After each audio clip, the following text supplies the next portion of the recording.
afternoon. MFB here with MFB Tactical. Hope everyone's having a great afternoon. Today I want to talk to you about traveling. Over the past weekend, my wife and I took a trip to the mountains. When I travel, I try to plan for, bad things to happen. There's nothing we put on our itinerary, but in what I do and what many of you do, I think we have to address the possibility that bad things will happen. In this situation with travel, not necessarily intervening on someone else's behalf, but just taking care of ourselves and our family. When you go to mountains, high elevations, you think about low temperatures, you think about bad weather like snow, things like that. We ended up with a cabin on some water and things like that up on top of a mountain. So first thing that we did was make sure we drove a capable vehicle. So we drove the tank, we drove a LR4, which is almost impossible to get it stuck.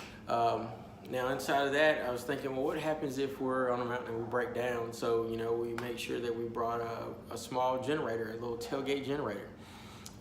We also brought a space heater and a blanket. We brought a small grill, charcoal, and we had food that we had planned on cooking on several of the nights that we were on the trip. We brought things like hand warmers. Being a sniper, I got a bunch of these, and these are lifesavers. Obviously, a knife, a folder. This is our Gerber 06. I love it. I've got a couple of these. Also brought a Gerber multi-tool. Rather than carry a whole toolbox, a multi-tool is something you can use to kind of bridge that gap and just kind of MacGyver up anything that you need. Several flashlights. This one's rechargeable. This is a Stinger DS-LED. I think everybody in our profession has one of these, and if you don't, you should get about 4 of them, okay? Also, let's talk about weapons. Really, it's a tool. This tool is just like any of the other tools that we're talking about, but this one was my 19 with a TLR1 on it. 19 is something that's big enough to gunfight with effectively, but it's also small enough to conceal and be comfortable. Capacity-wise, it's a great choice. Just fill it with some good ammunition and you're good to go. Also, an extra mag. When I look at this carry situation, carrying 2 magazines with, let's see, I guess this would be 17 rounds with the plus 2 additions on each one. So 17, and then 1 in the gun. Certainly you never have enough ammo, but it's definitely enough to be comfortable. Some of the other things that we took with us were obviously cash, cell phone chargers, things like that. What I wanted to do is make sure that if we were to slide off a road or get caught in a snowstorm and be in traffic, we could just open up the back of the truck and tailgate for a day and wait for the conditions to change. One of the things that we were not prepared for was in the cabin, the service for our cell phones was horrible. The data degraded severely. I know for my job it was tough because I wasn't getting emails. I couldn't send emails. I guess it's just a problem for my supervisors, but not really for me.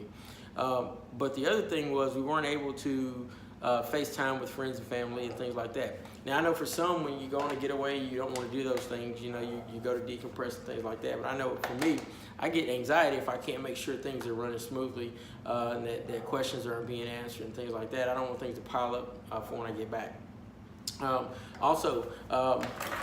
First aid kit. I don't want to forget about this.